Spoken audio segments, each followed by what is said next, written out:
A shadow predator lunged from the gloom, its amber eyes burning with intent. A human boy named Khan, barely 12, stepped between it and the Cygnian girl, taking the venomous bite meant for her. That venom should have killed him. Instead, it began rewriting his DNA, binding him to an alien world he was never meant to survive. The shadow forest breathed just beyond Cygnus Prime's marble walls. It was old, that forest, older than the city's polished spires. Young Kaya heard that breath every night. A rustle of blue leaves, a call she could not ignore. She slipped through the eastern gate one evening, drawn to giants whose bark shimmered like wet stone. She moved quietly, stepping over roots thick as her waist. The air felt different here. Thicker, sharper. Creatures chirped and scurried in the undergrowth, their forms elusive. Some had too many legs, others glowed. She reached out to touch a vine that pulsed with soft light. It was beautiful. It was alive in a way the city wasn't. But the forest held more than beauty. It held teeth. Shadows didn't just lie still here, they shifted. They pooled where light died, and things waited in those pools. Kaya didn't see them at first. She was too caught up in the wonder. Then she did. A pair of amber eyes ignited in the deep gloom. No sound, no warning. Just 2 points of fire staring back. Her breath caught. The thing moved like spilled ink, flowing over the forest floor without disturbing a leaf. It was all muscle and shadow, built for one thing. It lunged, a crude spear flashed. Not hers. A boy drove it between Kaya and the strike. He was human, lean and ragged. The predator's fang sank into his arm instead of her throat. He grunted but held his ground. Dark veins spiderwebbed out from the wound. The venom worked fast, blackening the skin, crawling up toward his shoulder. That venom was meant to drop a full-grown Cygnian in seconds. The boy just snarled. He yanked his arm free, shoved the creature back with the shaft of his spear. He shouldn't have been able to stand. He shouldn't have been able to breathe. But he did. He drove the beast off with wild, determined strikes until it melted back into the trees. Then his legs gave. He collapsed beside her, breathing hard, his injured arm already swelling. Kaya knelt. She saw the darkness moving under his skin. He was fighting it. Still fighting. She helped him up. They began the long walk back toward the city lights, his weight heavy against her side. She didn't know his name, didn't know why he was there, only that the forest had tried to take them both and he had said no. Khan lay on a clean white slab in the Cygnian healing halls. The place smelled of sterile air and bitter herbs. Healers in pale robes gathered around him. They knew shadow predator venom. They had charts, protocols.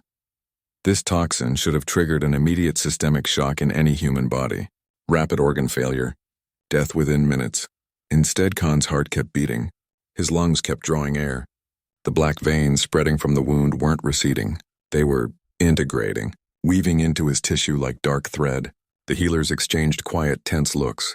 This was new. This was wrong according to every text they owned. One healer, an older woman with sharp eyes, leaned close. She didn't touch the wound. She just watched. The venom moved under his skin. It wasn't destroying cells. It was binding to them. A low, rhythmic pulse thrummed through the discolored tissue, syncing with his heartbeat.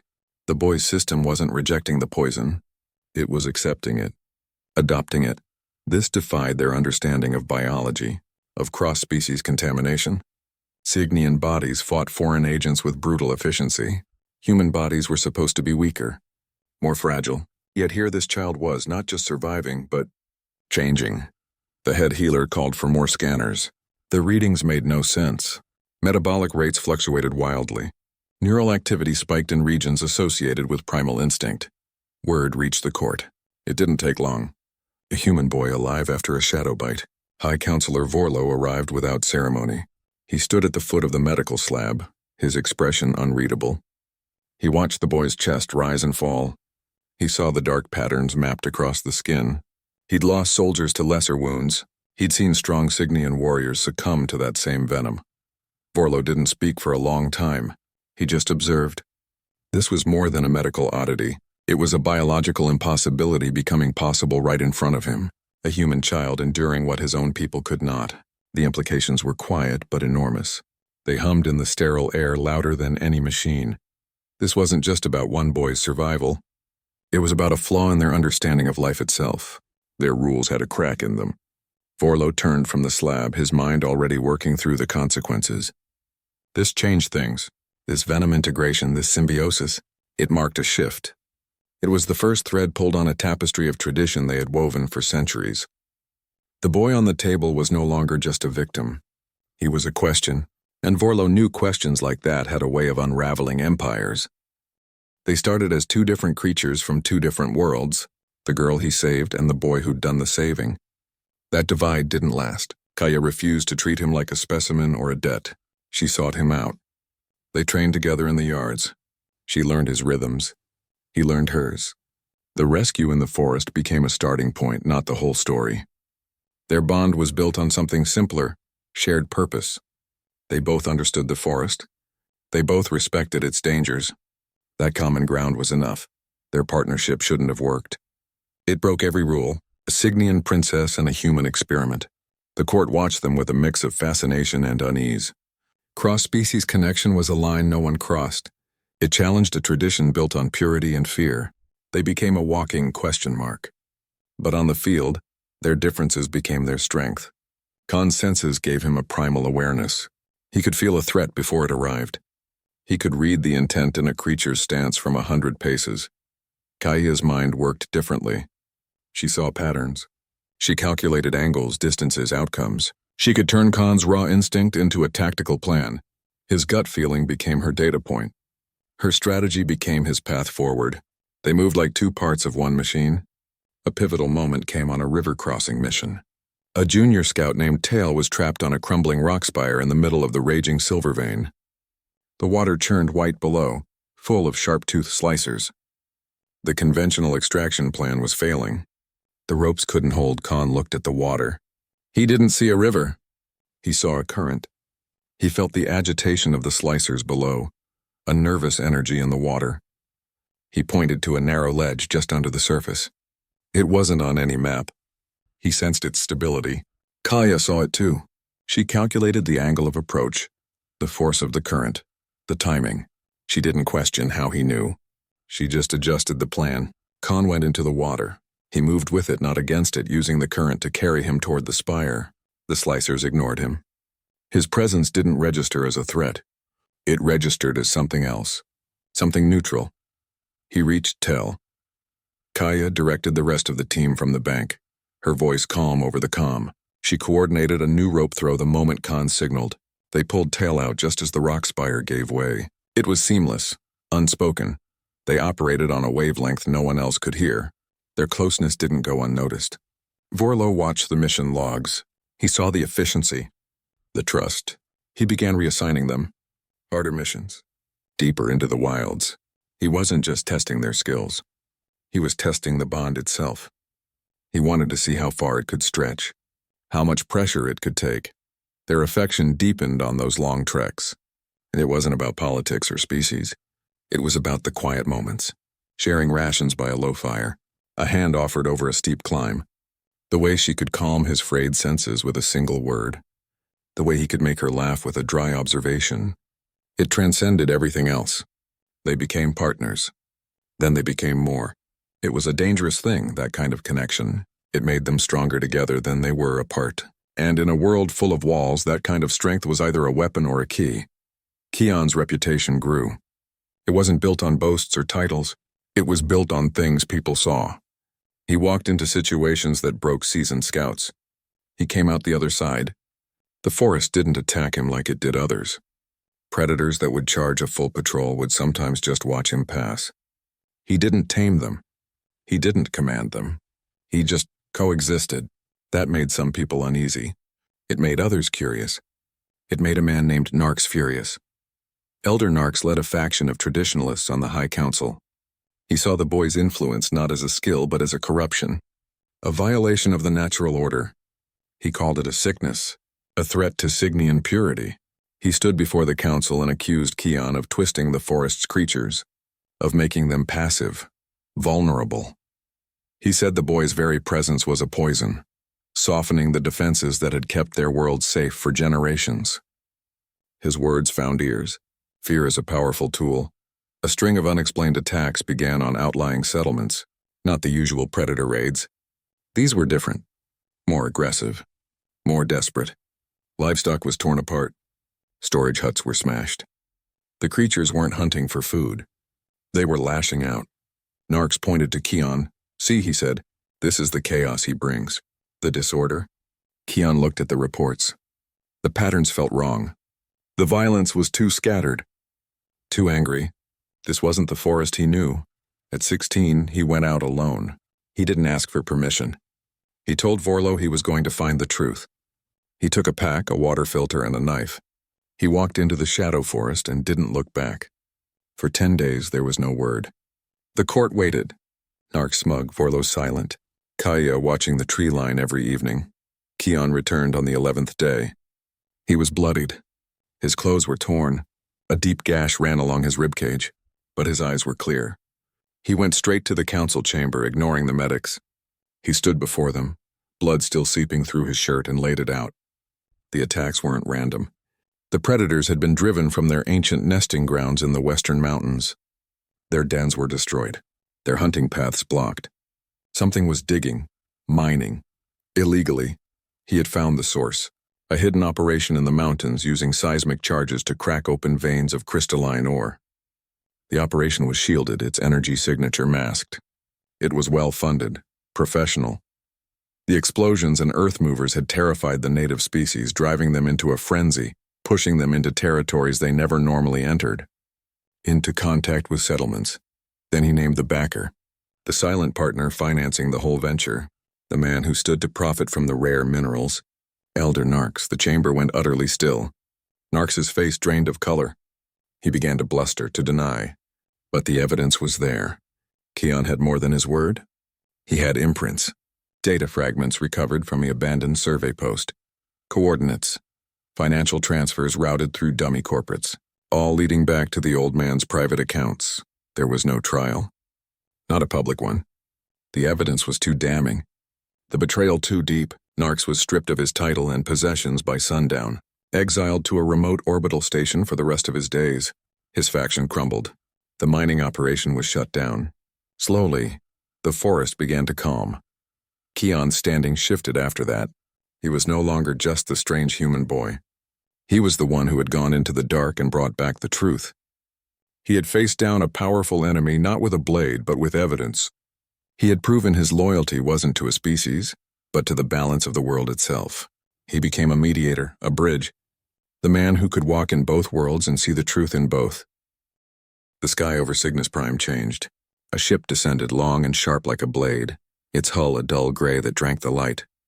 It settled on the landing fields beyond the city walls without a sound. No engine whine, no heat distortion. It just appeared and then it was there. The phalanx had arrived. Their approach was too smooth, too quiet. It put every sentry on edge.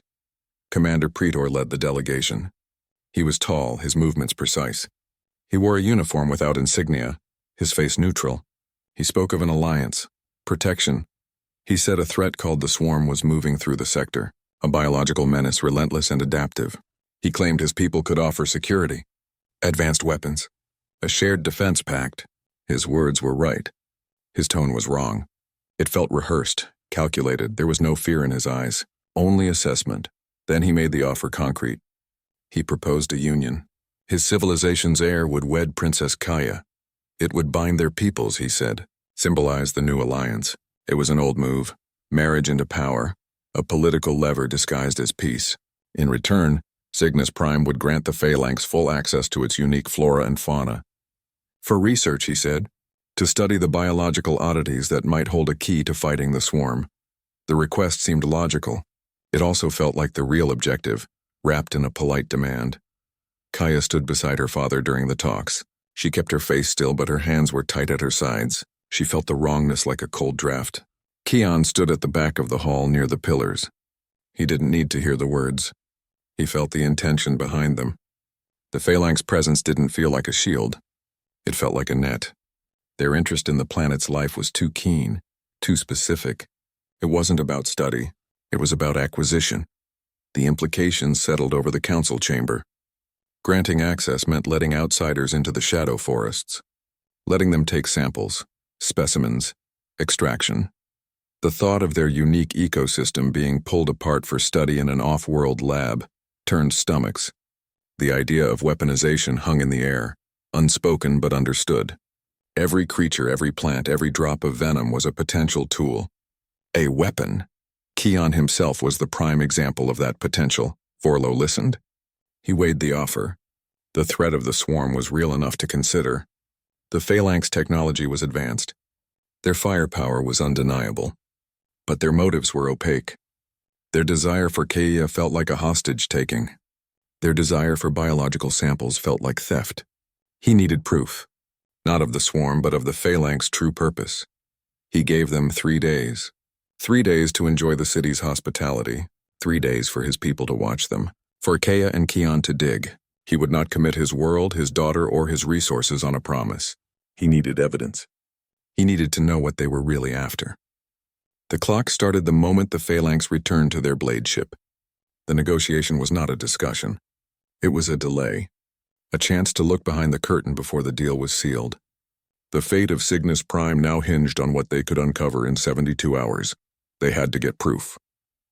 Not guesswork, not suspicion, something solid. The Phalanx communications were locked down tight, encrypted with a code their own techs couldn't crack. They needed another way in. Kaya remembered the Horizon, an old survey vessel that had crashed decades ago in the northern salt flats. Its long-range sensors were powerful. If the Phalanx were hiding something out there, that ship's battered array might still see it. It was a long shot. It was all they had. The salt flats stretched white and dead under a pale sky. The Horizon lay on its side like a beached sea creature, its hull scarred and rusting. The air inside was stale. Dust floated in the thin light from broken viewports. Kaya went to work on the main console.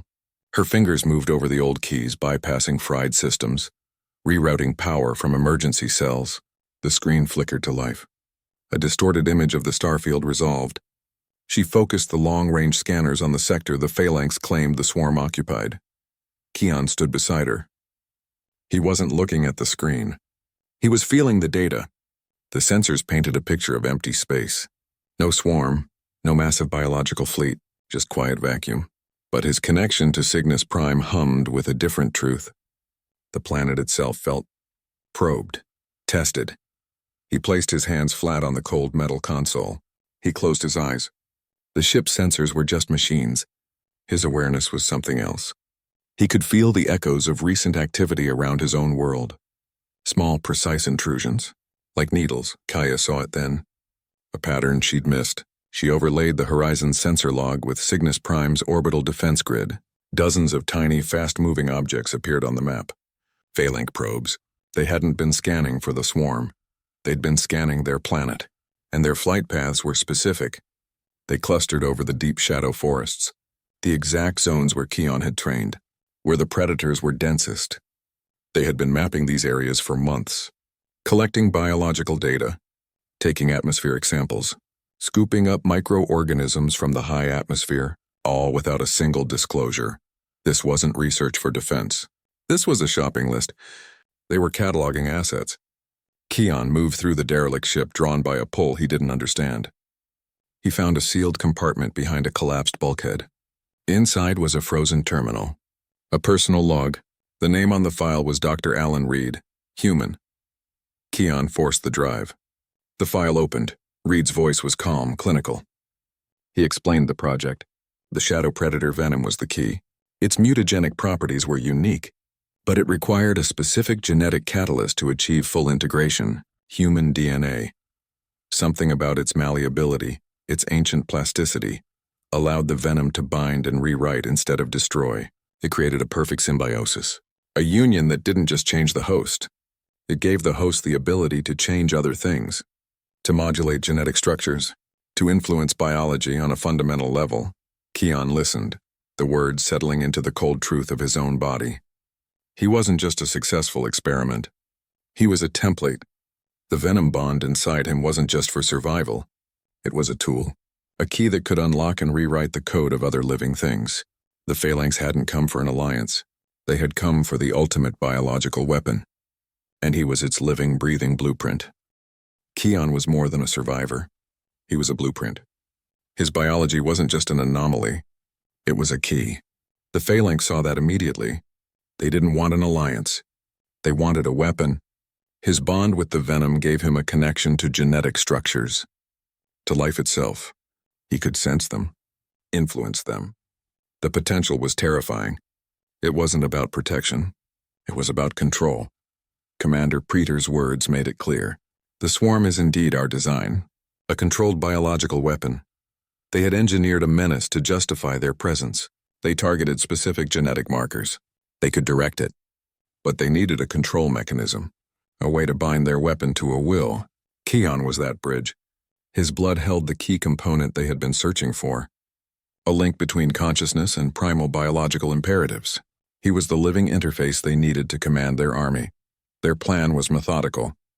They would extract his genetic material. They would replicate the venom bond in a controlled setting. They would create soldiers. Not trained men, not machines, organisms, predator-based systems, twisted and directed by his unique physiology. An army that felt no fear, that asked no questions, that obeyed. They would use his body as the core, the template for conquest. Cygnus Prime's entire ecosystem was just raw material to them, a resource to be weaponized. Keon represented the ultimate fusion of their goals. His human DNA provided the malleability. The alien venom provided the power. Together, they created a living system that could modulate other life. It was a gift of survival that had become a curse of potential. In their eyes, he was not a person. He was property, a tool to be used, a resource to be harvested. Their interest in the planet's flora and fauna was just the first step in a much larger, darker project. The stakes ripped away all pretense of political negotiation. This was no longer about borders or treaties. It was about the soul of a world. The Phalanx wanted to turn Cygnus Prime into a factory for biological dominance. They would strip its forests, cage its creatures, drain its uniqueness into test tubes and control chips. Keon was the linchpin. Without him, their weapon remained a blunt instrument. With him, it became a scalpel. A precise, unstoppable force for subjugation. His survival was now a defensive act. Keeping himself out of their hands was the only way to protect his home. The fight shifted from the council chamber to the molecular level. It was a battle for his very blood, for the right of a world to exist on its own terms, not as a weapon for someone else's war. He was both the shield and the thing being shielded, the guardian and the guarded. His unique body was the front line, the corridor hatch sealed behind them with a low hiss. They were on the horizon now, in the belly of the blade ship. The air smelled of recycled oxygen and cold metal. Commander Preter stood before them, his expression no longer neutral. The mask was off. His partner, a sharp-faced woman named Pear, stood beside him. Her voice was flat, clinical. She spoke the words that changed everything. The swarm is indeed our design, a controlled biological weapon. The statement hung in the sterile air. It wasn't a confession. It was a declaration. They had engineered the very threat they claimed to fight. They could target it, she explained, direct it against specific genetic markers, populations, entire species. They weren't protectors. They were architects of extinction. They used fear to open doors. Then they took what they wanted. Keon watched them. He felt the truth of it in his bones. Their presence was a violation, a calculated invasion dressed as diplomacy. He stepped forward. His own voice was quiet, but it cut through their clinical certainty. This bond isn't about control. He looked from Pretor to Pear. It's about balance, harmony. Your way is a cage. My way is a bridge. He turned his head slightly toward Kaya. She stood rigid, her hand on the grip of her sidearm. She is proof that different worlds can meet. Not with domination. With respect, the words were simple. They carried the weight of years, of shared trust, of a partnership built on something older than strategy. Preter's face hardened. The debate was over. He gave a sharp nod to the guards.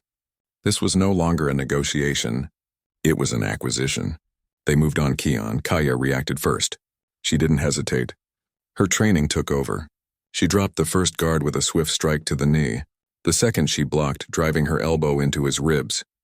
It was a desperate, sharp fight in the narrow hallway. She wasn't trying to win. She was trying to get to Keon. They had him pinned against a wall, clamps locking around his wrists. A medical extractor hummed to life nearby. A needle-tipped arm unfolded from the ceiling.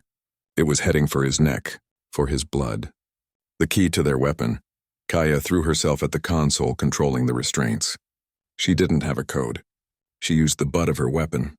3 hard strikes shattered the screen. Sparks flew. The clamps on Keon's wrists snapped open.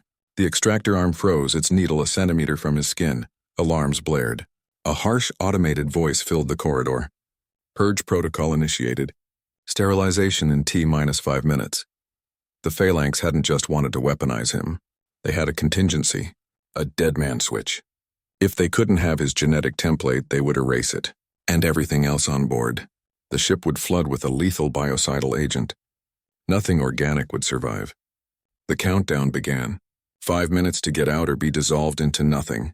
The fight for survival was now a race against a clock. The ship screamed. A harsh automated voice filled the corridor. Purge protocol initiated, sterilization in T-5 minutes. The words were flat, final. A lethal threat was building in the ship's veins. It would flood every deck with a toxin designed to dissolve all organic matter. No survivors. No specimens. A clean sweep. The Phalanx final solution. If they couldn't have their weapon, they would leave nothing behind. Kaya didn't freeze. She moved. She slammed her hand against the shattered console, fingers digging into the wreckage. She wasn't trying to stop the purge. That was beyond her. She was trying to buy seconds. She rerouted a power conduit, creating a feedback loop in the containment systems. The alarm stuttered. The countdown flickered. For 3 precious seconds, it hesitated. It wasn't much, but it was a window. Keon felt the ship's systems like a sickness in the air. The extraction attempt had left him weak, his senses raw, but the drive to survive was a sharp, cold spike in his gut. He pushed himself toward a secondary terminal. His hands shook. He ignored it. He accessed the containment logic. The code was alien, complex. He didn't read it. He felt it. He navigated the menus through instinct, through the same connection that let him sense a storm coming. He found the command sequence for the specimen bays. He initiated a full controlled evacuation. It was a single command, a point of no return. Across the ship, bay doors hissed open, restraint fields disengaged. The creatures of Cygnus Prime were released from their prisons. This wasn't a careful, managed return. It was a desperate jailbreak. Giant predators with hides like stone, swarms of razor-winged flyers, things that had never been named by his people. They spilled into the corridors, confused, angry, free. The choice was simple and terrible. Release these creatures into the ship and risk the chaos. Or let the purge kill them all. There was no time for a better plan. No time for safety. Annihilation was the only other option. Keon chose life, even if it was dangerous life. Even if it was wild. An emergency protocol engaged automatically. The ship's preservation systems kicked in, trying to contain the breach even as the purge countdown resumed.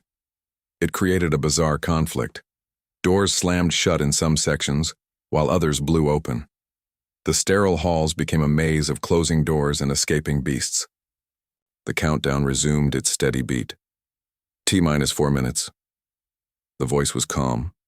The stakes were not. They had to move. Keon and Kaya ran. They didn't head for the nearest exit. They headed deeper into the ship, toward the main specimen bay. They had to guide the escape. They had to give these creatures a chance. They raced through corridors that were no longer empty. A 6-legged grazer thundered past them, its eyes wide with panic. A pack of smaller, sleek predators flowed like water ahead of them, finding gaps, finding freedom. They reached the large holding area. Dozens of containment pods lined the walls. Some were already empty, their occupants gone. Others held creatures still trapped, clawing at the energy fields. Kaya went to the main control for the bay. She started manually overriding the locks, pod by pod. Keon stood guard. A massive shadow predator larger than any he'd seen in the forest turned its amber eyes on him. It recognized him. Not as prey, not as a threat, as something else.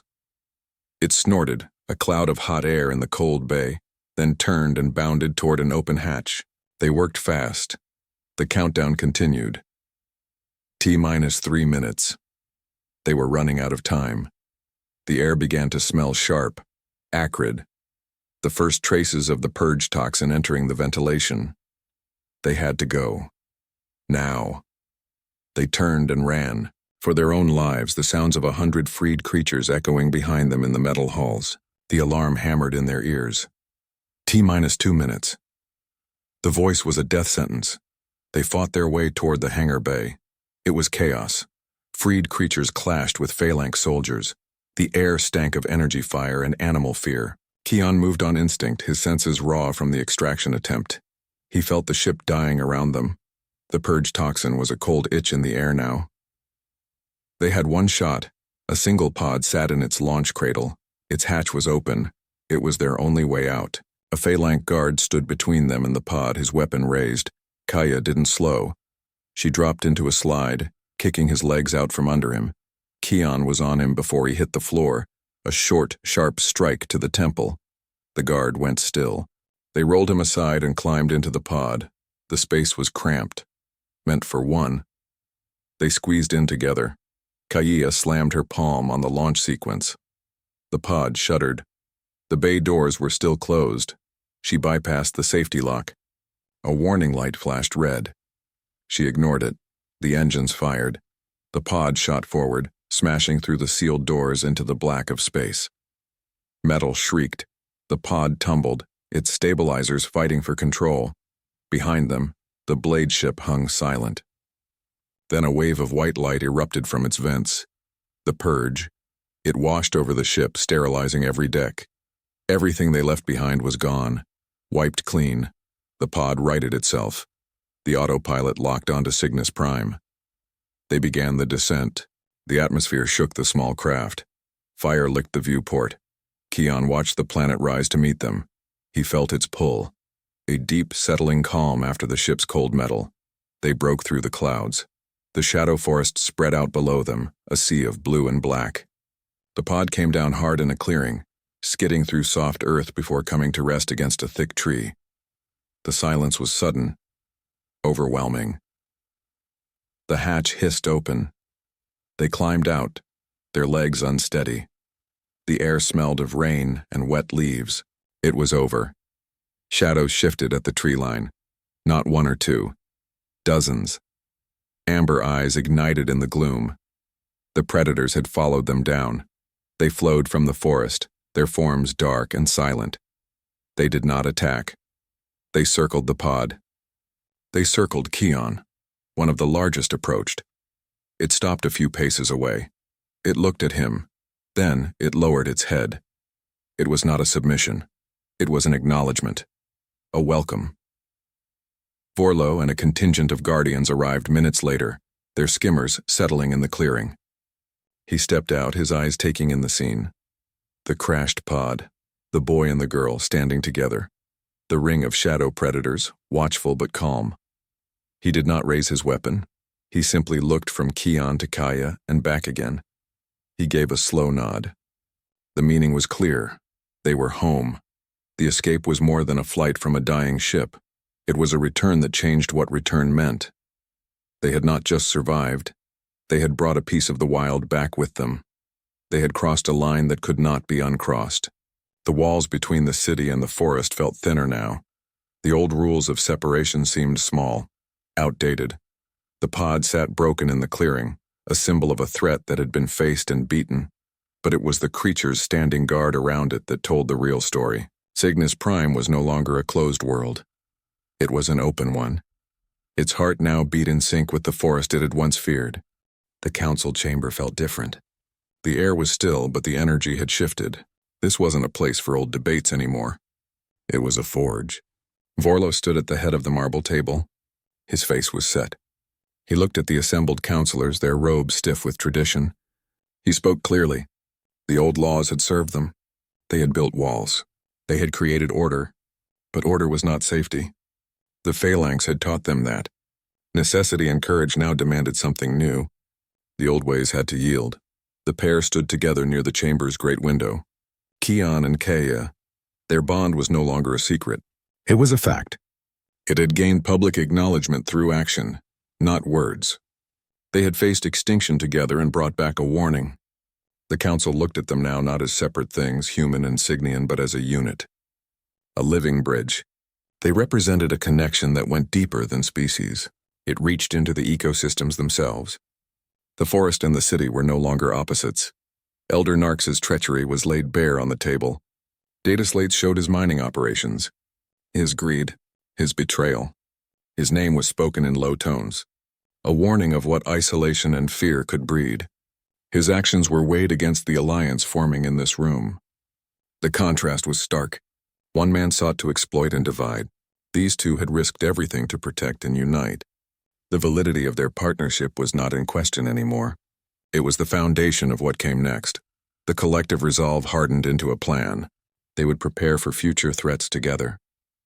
Not behind higher walls, not with more weapons, but through cooperation. The wild guardians of Cygnus Prime were not a resource to be controlled. They were partners to be respected. The great predator that had roared at the city's edge was not giving a threat. It was giving a warning, a signal. Its interests and theirs had converged. The safety of the forest was now the safety of the city.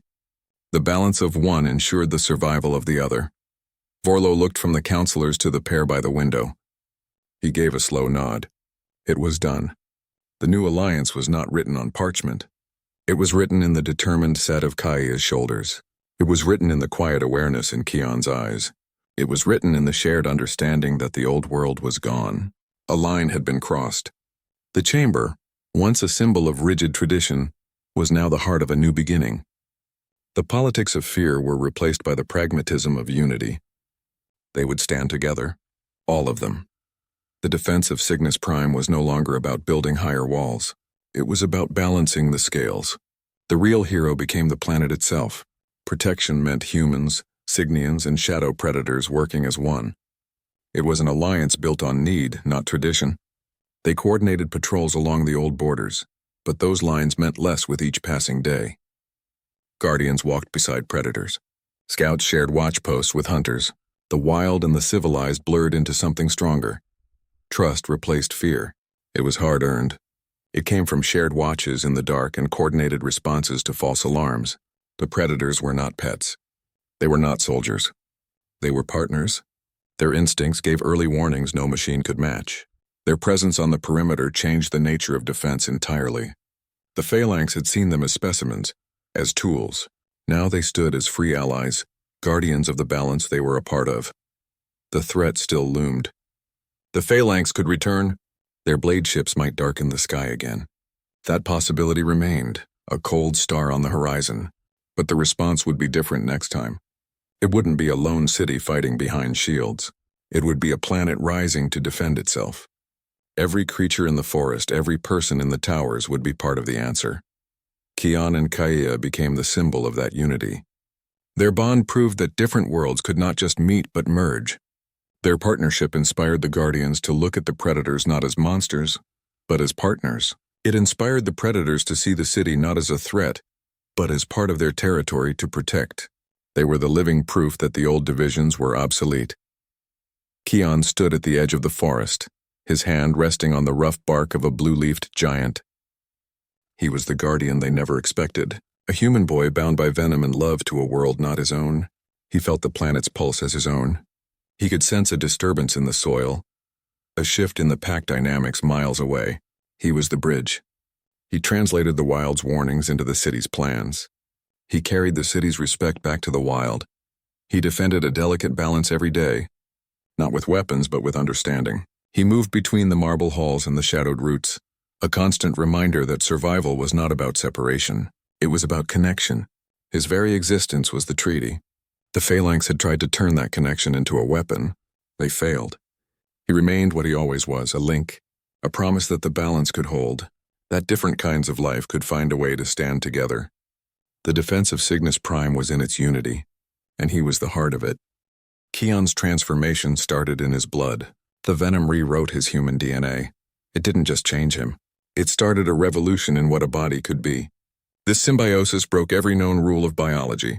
His system should have fought the foreign agent. It should have rejected it.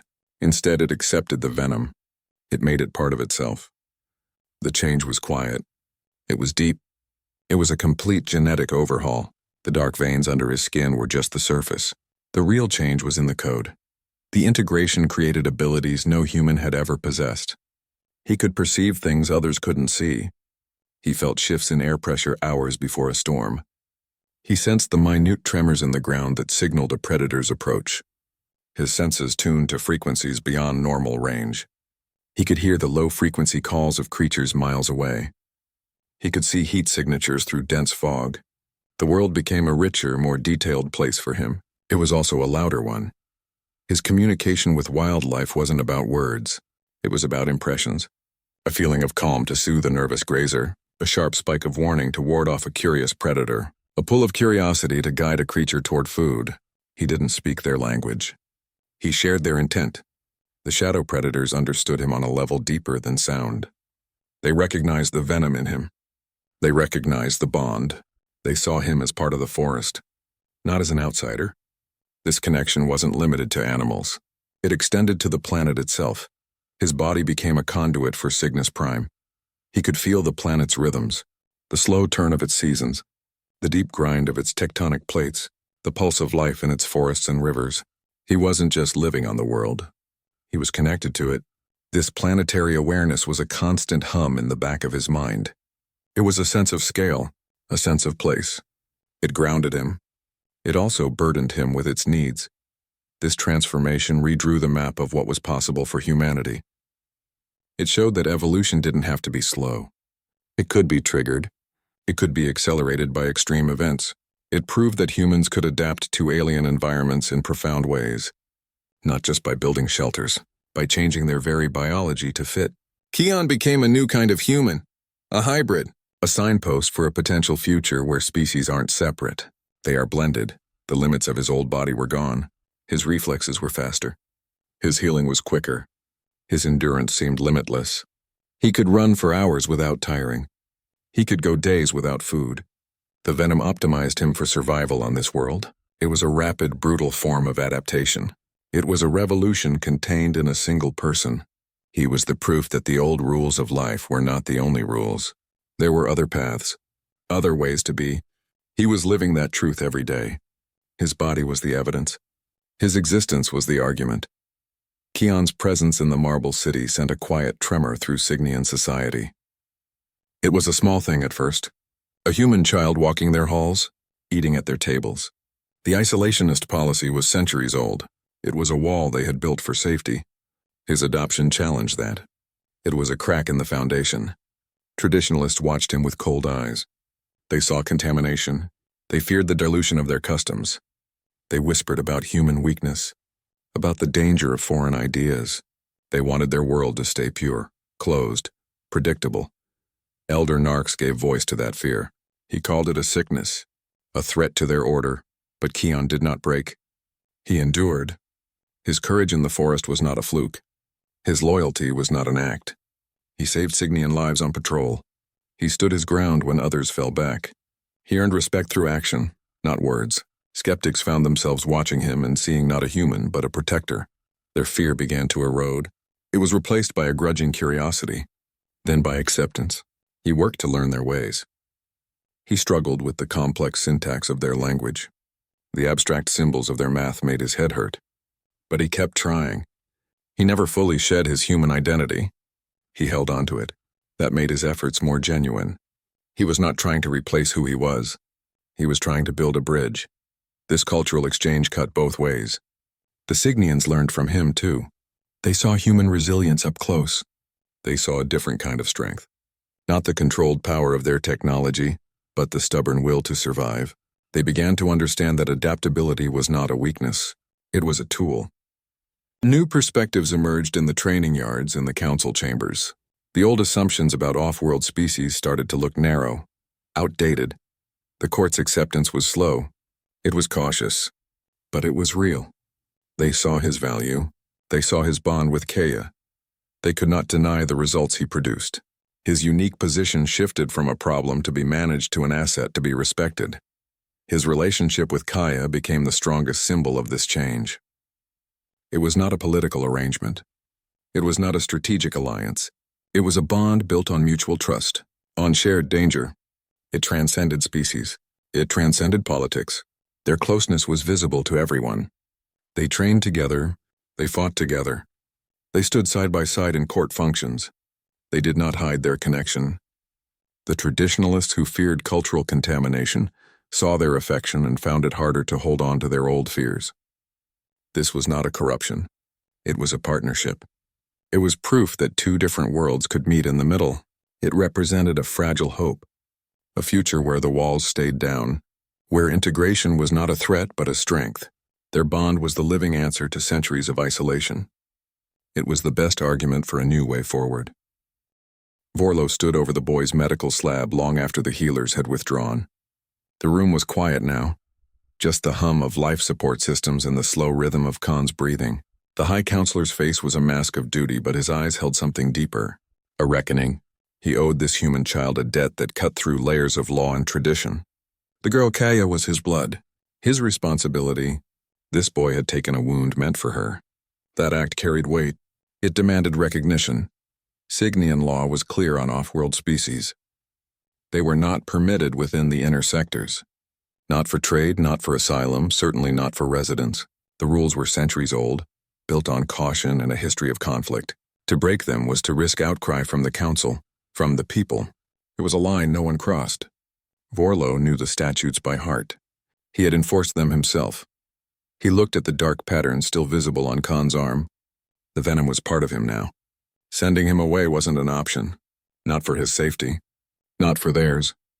The boy was a living anomaly. A question mark in a society built on certainties. Vorlo made his choice. It was quiet. It was final.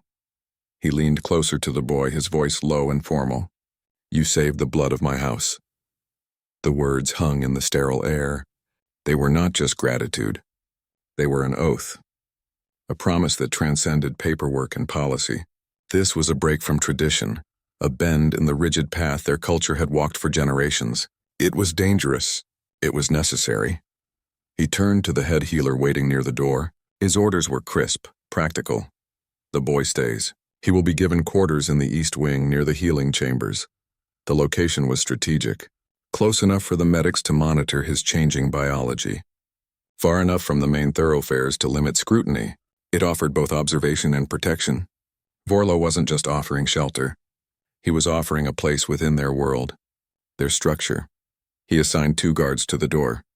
Not as jailers, as sentinels. He then made it clear he would oversee the boy's integration personally. He would mentor him, train him, ensure he learned their ways. This was not charity. It was an investment, a calculated risk on a variable no one understood. The decision rippled through the staff. A human child would eat in their halls, study in their libraries, train in their yards. It was a radical shift, delivered not with a speech but with a set of room assignments and a security detail. Vorlo did not call for a vote. He did not debate, he acted. The order stood. By that evening, Khan was moved to a small, clean room with a window overlooking the inner gardens. The bed was Cygnian made, the shelves empty. It was a soldier's quarters, Spartan, functional. A set of gray training clothes lay folded on a stool. Vorlo stood in the doorway one last time before sealing the order in the council log. A human now lived in the heart of their city. The first crack in the wall had been made. The rest would follow. The venom did its work in silence. It moved through Khan's system like a slow tide, rewriting the very code of him. His human DNA was no longer entirely human. The changes came in stages. First the nightmares. They hit him for months, violent and vivid. He'd wake up sweating, his heart hammering, the taste of raw meat in his mouth. He'd dream of running on all fours through the shadow forest. He'd dream of the hunt, the kill, the heat of blood on his tongue. They weren't just dreams. They felt like memories that didn't belong to him. His waking hours brought their own strangeness. His reflexes sharpened. He began to excel in the training yards, far beyond what any boy his age should manage. The combat instructors took notice. He could dodge a training blade before it was fully swung. He could sense a strike coming from the shift in the air, the slight change in his opponent's stance. His hearing tuned to frequencies he'd never noticed before. He could hear the scuttle of insects in the walls, the whisper of a guard's uniform from 3 corridors away. It was too much sometimes. The world was louder, sharper, more focused. He struggled in other areas. Signian mathematics and language structures frustrated him. The symbols on the data slate seemed to swim. The complex syntax of their formal speech felt like a wall. His human mind fought to keep up, to process information the old way, even as his body adapted to something new. He was caught between two worlds, excelling in one, failing in the other. It created a friction the court observers noted with interest. The bond with the venom deepened year by year. It wasn't a separate thing inside him anymore. It was him.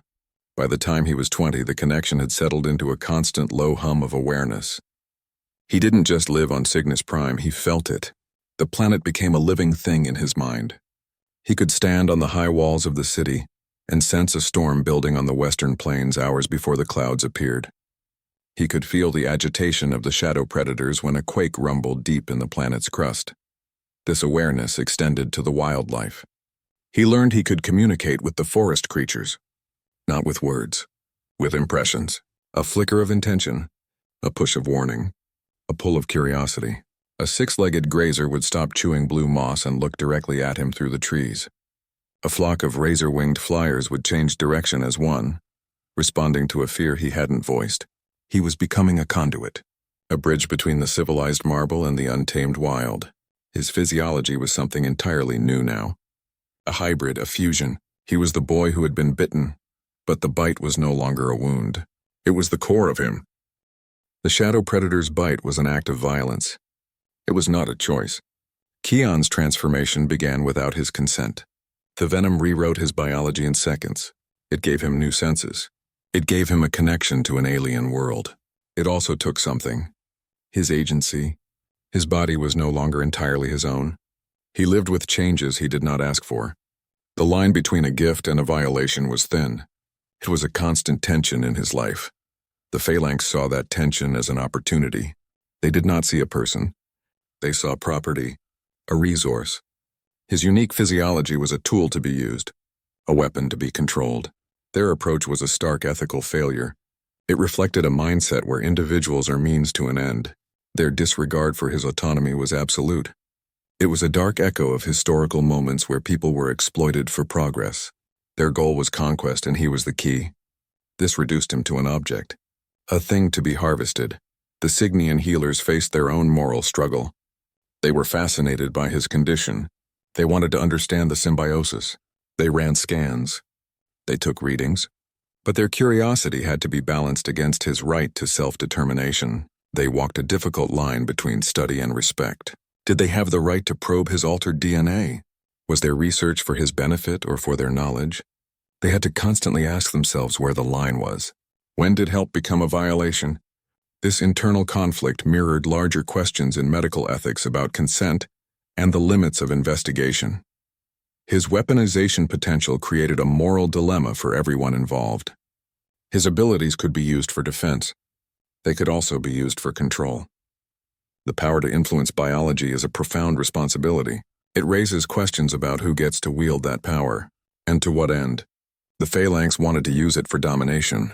The Signians had to decide if they would ever use it, even for protection. The mere existence of such a capability forces a society to examine its values. It demands a discussion about limits, about right and wrong. These questions extended beyond Keon. They touched on fundamental issues of rights and identity. What are the rights of a person whose very biology has been altered against their will? Does he have a claim to his new form? Does he own the abilities the venom gave him? His experience challenged the definition of self. He was human, but also something more, something different. His situation forced the Signians to look at their own laws, their own prejudices. It made them question who deserves protection, who gets to belong. The ethical landscape of his life was complex. It was not black and white. It was a field of gray areas and difficult choices. His story serves as a powerful reminder. Scientific advancement must be guided by a strong ethical framework. The pursuit of knowledge or power cannot come at the cost of individual dignity. The rights of the person must always come first. Keon's body was a battlefield, not just for venom and blood, but for these larger ideas. His survival was a victory. But the ethical war around his existence was one that never truly ended. It asked what we owe to each other, especially when facing the unknown. Keon's experience was more than a survival story. It was a signal, a signpost for what might be possible for humanity out among the stars. His transformation suggested new evolutionary pathways, not slow natural selection over millennia. Rapid triggered adaptation. A single bite rewrote his genetic code. His human body accepted the alien venom. It didn't fight it. It merged with it. This symbiosis created something new, something stronger. It implied that human adaptability might be far greater than anyone had previously believed. Our DNA might not be a fixed set of instructions. It might be a starting point. This discovery raised serious questions about humanity's place in the cosmos. Are we destined to remain separate, to live behind walls on alien worlds, or can we integrate, become part of the ecosystems we find? Keon's bond with Cygnus Prime suggests integration is possible. Under the right conditions, a planetary ecosystem might accept a human presence. It might even welcome it. This directly challenges the isolationist policies held by many civilizations. The idea that purity equals safety begins to look flawed. Protection might come from connection, not separation. The Phalanx threat provided a brutal counterpoint. A warning. They saw Keon's transformation not as a miracle, but as a weapon. They wanted to replicate it. To control it. To build an army of creatures whose biology they could direct. Their ambition highlighted the extreme danger of weaponizing such changes. The pursuit of power without ethics leads to exploitation, to conquest. It turns living beings into resources. Their failure was a lesson. Balance and respect are not just ideals. They are necessities for future interstellar interactions. Without them, advancement becomes a threat. Keon's story represents both a caution and a promise. He is a warning about the potential for our unique biology to be used against us. He is also hope that cross-species integration could become more common, that we might find ways to live alongside other forms of life, not just apart from them. His relationship with the Cygnians and the Shadow Predators proves that cooperation is possible, that trust can bridge vast differences. This shifts the future from a narrative of conflict to one of potential alliance. The implications for survival are profound. If humans can adapt this way, our future among the stars changes. We are not limited to building sterile habitats. We might learn to live within alien environments, to become part of them. This requires a fundamental shift in thinking. It demands that we approach new worlds with humility, with a desire to understand, not to dominate. Keon's role as a guardian, a bridge between species, offers a model. He shows that our greatest strength might not be in our technology, but in our capacity to connect, to find balance. The choices we make now, the ethical frameworks we build, will determine which path we follow. His life is the argument for choosing carefully, for recognizing that true progress is measured not in power but in harmony. A venomous bite became a planetary blessing. The Shadow Predator's attack should have ended Keon. Instead, it bound his human biology to an alien world. His transformation proved that true strength emerges from moments of profound vulnerability. It showed that survival depends not on isolation, but on connection. The delicate balance between species and ecosystems defines our future. It is the only path forward. Keon's journey reminds us that unity is our greatest defense.